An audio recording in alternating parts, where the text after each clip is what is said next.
Hi guys! Welcome dito sa The Sun Tarot. Reading nito ay for collective for anyone who can resonate sa reading nito. This is general and a collective reading your energy at this time.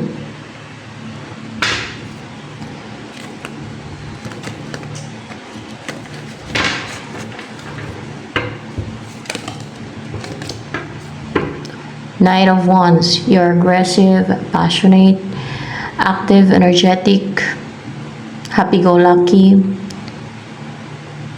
full of fire, full of energy.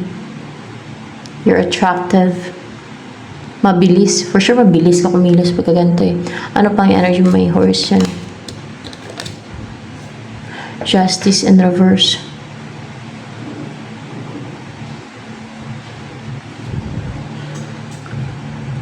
Parang kung merong gustong maningil ng hustisya, hindi ikaw ang mahatulan, ganon. Hindi ikaw ang mahatulan. Kung may gustong maningil ng hustisya o nagangad ng bad karma, makarma ka, mga ganon ba? Oh, gusto nila makarma ka, magkaroon ka ng bad karma, hindi ikaw yung mahatulan. Instead, sino mahatulan? Sila? Sila ang mahatulan. Ano pa? About the situation mo yun. Eight of Wands in reverse and Ace of Cups. Ano to Eight of Wands in reverse dito?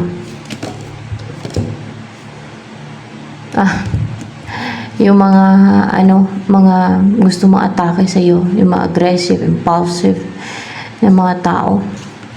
Impulsive, aggressive, yung mga tao, mga impulsive yan.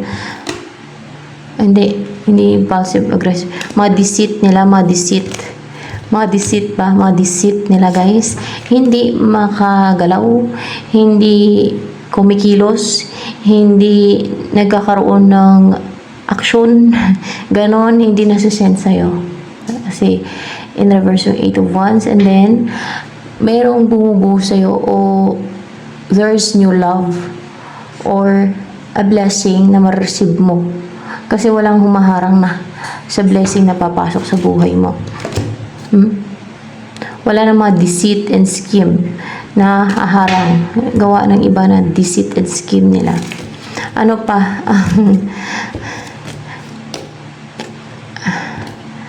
Queen of Cups. Upright na Queen of Cups. In reverse. Ano itong Queen of Cups in reverse energy mo na yan? May mga vicious, naging cold. Ang mga superior na mga tao, nagiging cold and vicious sila. Na gusto kanilang itali, gusto kanilang malupitan, no? Malupit sila. Pero, yun nga lang, kay may hatol sa kanila. Ano pa?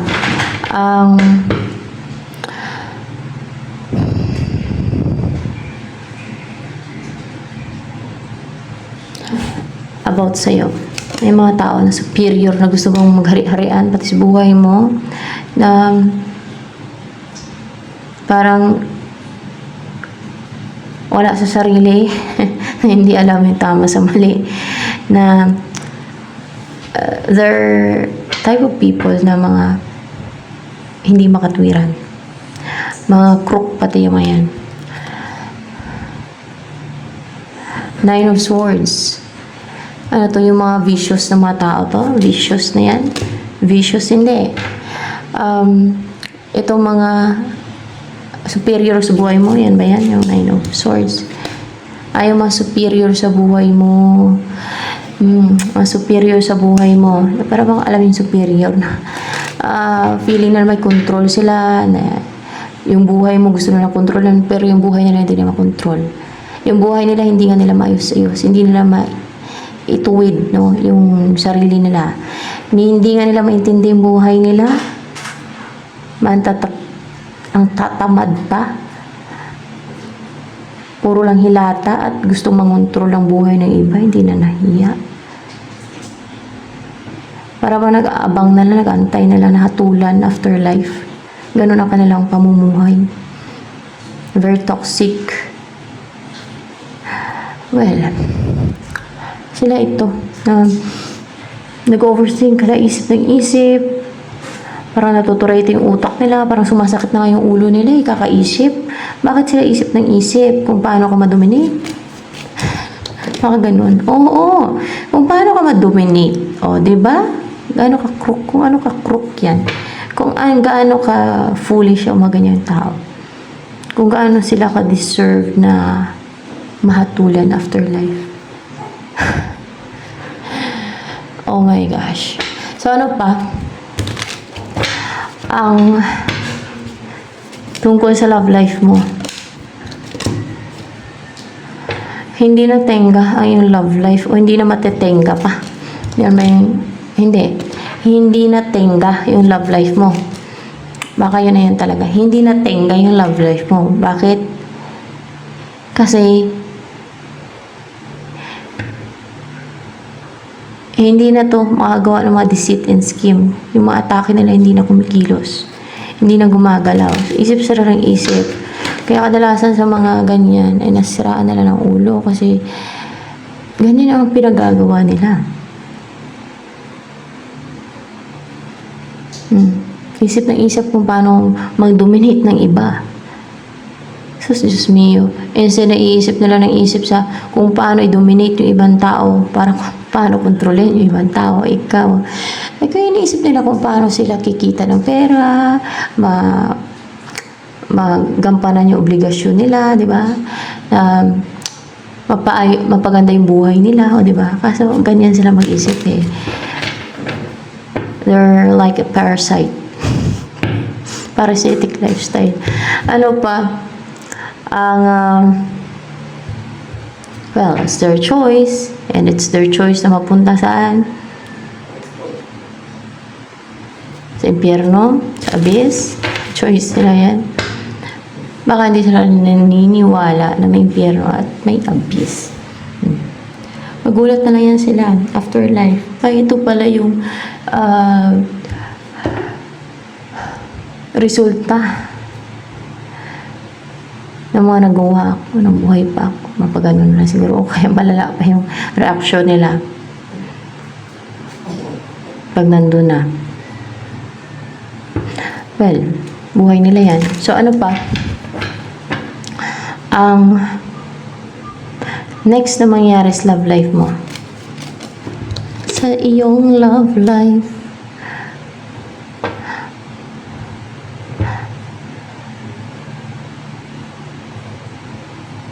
Makapag-introspect ka, makapag-isip-isip, ganun.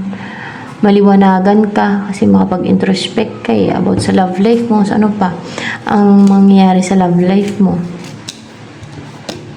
Mag-iisip ka niyan, para mag-introspect pa. Upright, yung Queen of Pentacles. In reverse.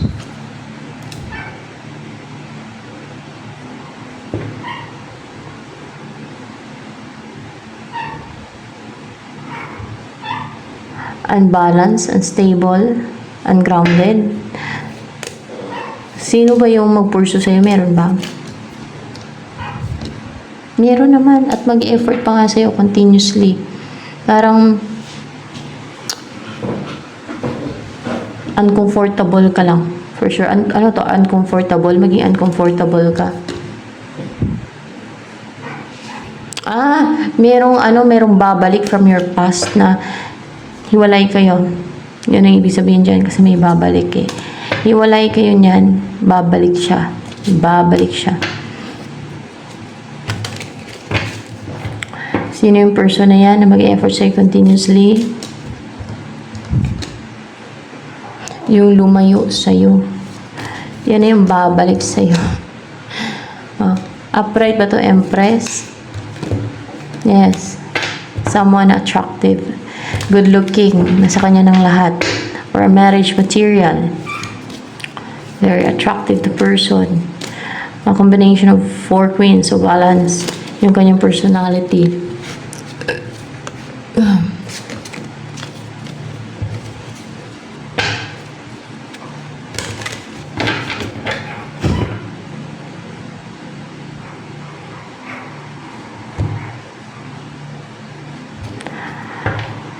Ano yung feeling sa'yo ni Empress na yan? Hindi niya na pinipigilan, hindi niya na kinokontrol yung feelings niya sa'yo, hindi niya na nire-restrict pa yung sarili niya na ipursu ka. Yes, na ipursu ka. Hindi na siya magpapadala pa sa fear or hindi na siya magpapahinder pa sa mga blockage, sa mga hindrances. So, see? Ayan, kahit na mayroong mga nananakot, hindi na siya magpadala doon sa mga schemes and deceit ng iba na tinatakot siya kung ano-ano yung gagawa ng scheme and deceit, manipulation, illusion sa kanyang isipan. Hindi niya nahayaan pa na makontrol siya ng mga gano'n, no? So, hindi niya nahayaan na ma-restrict pa siya o mapigilan ng fear niya. Yan. Ano naman, ipupurso ka niya. Ano ang iniisip ngayon ni Empress na yan? Ang ingatan ka, alagaan ka? Oo. Yan ang inaantay niya mangyari sa inyo niya. Makasama ka na niya at ingatan at alagaan ka niya. Palagahan ka niya. Parang katulad nito na mag-partner. Kunwari siya to, ikaw to. And ingatan at alagaan ka niya. At yung tulungan ka niya makarecover sa mga lahat ng pinagdaanan mo. Tama. Alam niyo siguro madaming pagsubok o madaming hardships kang pinagdaanan. Kaya nagki-care siya sa'yo. So, ano pa? Ini-embody mo naman energy ngayon.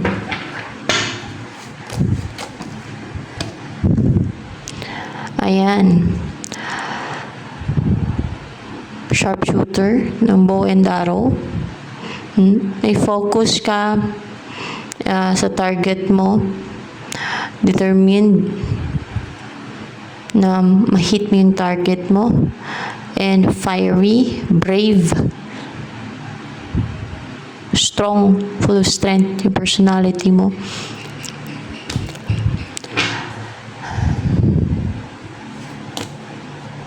Pag meron kang goal or target ay accurate. Mabubulsay mo talaga. Yung pag-shot mo, accurate yung pag-shoot mo pala. Faith. Meron kang faith. May pananampalataya ka. The mother. You're stable. Stable ka. Secured. Comfortable. Parang Empress din tong the mother na to. Sa ibang deck. So, ano to? Nasa iyo na din ang lahat. You're a marriage material too. You're a marriage material. And comfortable to be with. Maybe yung person mo, may ibang tao, o yung mga mabubuting tao. Kasi hindi lahat ay maging komportable sa isang tao.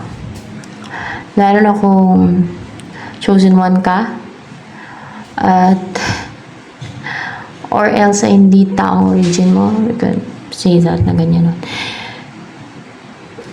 Hindi maging comfortable ang iba sa'yo, or hindi sila feeling at ease kasama ka. Parang uncomfortable silang kasama ka.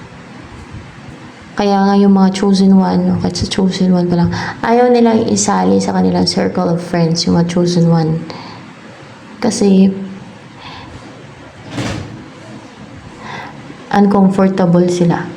Bakit? Kasi maliwanag yung chosen one. No? Yung mga chosen one, parang maliwanag yan sila, parang lampara sa madilim. Na yun ang nagbibigay ng liwanag or parang source ng liwanag, no? Sa madilim na place. Ganon. So, pag nakita, kasi yung mga chosen one, parang mga intuitive din yun eh. Nasisense at nakikita nila yung fakeness nare-repel ngayon yung mga tao na yan. Kahit yung chosen one, nare-repel din yan sila. Yun ang pagkaalam ko ha, based sa nabasa ko.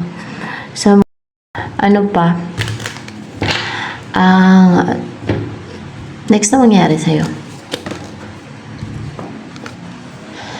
Describe. Maging magaling ka magsalita. Mag-share ng balita, ng information, balita, mga ganon. Or spiritual messages, pwede din ganon. Parang kagaya kay Enoch. Yun ang tinatawag na scribe eh. Si Enoch. Na nasa Biblia. Si Enoch. Na ngayon ay si Metatron daw sa langit. Yun na yun. Si Prophet Enoch. Propeta din yun. Si Enoch. At scribe. Parang dalawa yung tawag sa kanya eh. Prophet at scribe. Maliban sa scribe siya, prophet siya. Ewan ko lang kung magkapareho ba yung dalawang yan. Basta ganun. Yun ang alam ko eh. So, ano pa? Ang mangyayari sa buhay mo. Stuck on you, every woman that I just can't lose. 'Cause I'm on my way. Needed a friend. Na na na na na na na na. Na na na na na na na. Nakakantok. Ayan ang mangyari sa buhay mo, parang so relaxing, comfortable. Bubuo ka na ng pamilya mo, wala ka pang pamilya. Wala ka pang anak, magkakanak ka na. Kasi may mga bata dyan eh. Oh, masaya ang bonding ninyo. Ng person mo, mga anak ninyo. Wala pa, ay yun ang mangyayari. No? Magkaanak kayo, magkaroon ka na ng partner at magkaroon ka na ng partner at magkaanak kayo, syempre, gano'n. At parang bang napakamaliwalas ng paligid, no? Ang saya nyo lang na magkakasama, na enjoy nyo talaga yung buhay, ba? O, 10 of hearts, so parang 10 of cups nito. Mag-alaga kayo ng aso nito kasi may aso dito. O, bubuo talaga kayo ng pamilya, no? You will live a fulfilling life, happy life together. Na contented kayo and masaya kayo. Will feel satisfied kayo. Yun ang importante, no? At stable. Malaga din yun. Stable ka financially. Diba? And choice. Kakaroon ka ng choice eh. May pagpipilian ka. Ano tong pagpipilian mo na to? Body and mind. Kung ano yung susundin mo, body or your mind. Your body or your mind. Yun na nga. Your body or your mind. Yan. And, ibig sabihin yung puso mo, yung isipan mo, yun ang kung saan ang susundin mo. So, you have a choice. Magkakaroon ka ng choice. Ano yung susundin mo? Isip mo, puso mo. Parang gano'n, no? So, yan. O, pwedeng both magtulungan na lang sila ba? Ganon. Na united silang dalawa. Huwag magkontrahan ba? Ano naman ang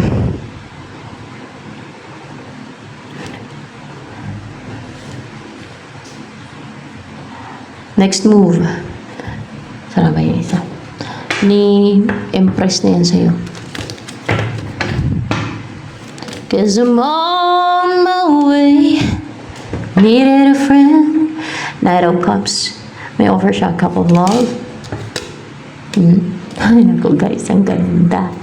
King of Cups din. Ayan o. Ano yan? Pure love. Yung offer niya sa'yo, pure love. Pure love talaga. Hindi pure love. Ano yan? Intense love. Intense love. Intense love. Hindi siya pure love. Intense love. O, diba? Mas matindi yun. O, 9 of Pentacles in reverse. Na dahil sa naramdaman niya sa'yo na intense love o matinding pagmamahal, no? Ay unstable siya or uncomfortable or hindi siya happy sa buhay niya, hindi siya contented, hindi siya feeling stable and secure without you, dahil intense yung pagmamahal na naramdaman niya sa iyo. Pero ba naging covetous din siya sa iyo with the four of Pentacles dito. And actually hopeful siya and positive na tanggapin mo yung offer niya for sure. Yeah, na mag-succeed siya na tanggapin mo yung offer niya sa iyo. Ano yung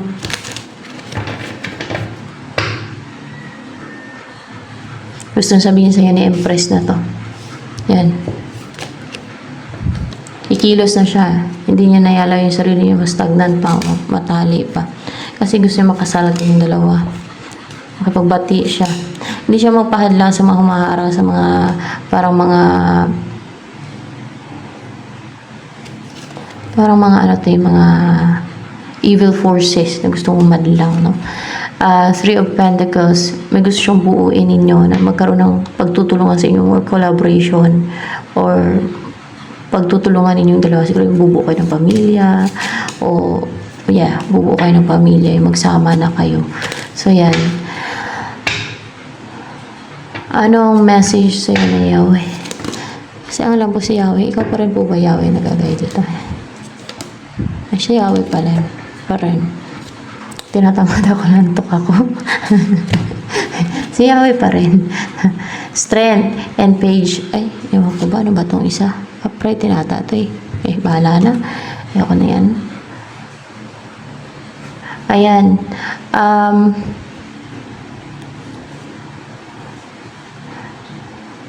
Makapag-offer na to makapag-reach out na tong person mo. Maging brave na to. Maging strong na din siya. Kaya, ayan o, kung meron temptation at meron nanunulsul sa kanya, may namamanipula sa kanya, no, na evil or mga taong evil na gumagawa ng mga scheme, deceit, witchcraft, mga ganyan, ay maging strong na yan, eh, hindi na yan siya mapasunod ng mga evil forces na yan, ng mga kampo ng kadiliman. Kaya, maging brave yan siya na mag-take na action kasi magkaroon rin siya ng inner strength. Maging strong, no? Inside and out. At mag-reach out yan siya sa'yo. So, ayan. So, ito na lang guys for collective reading.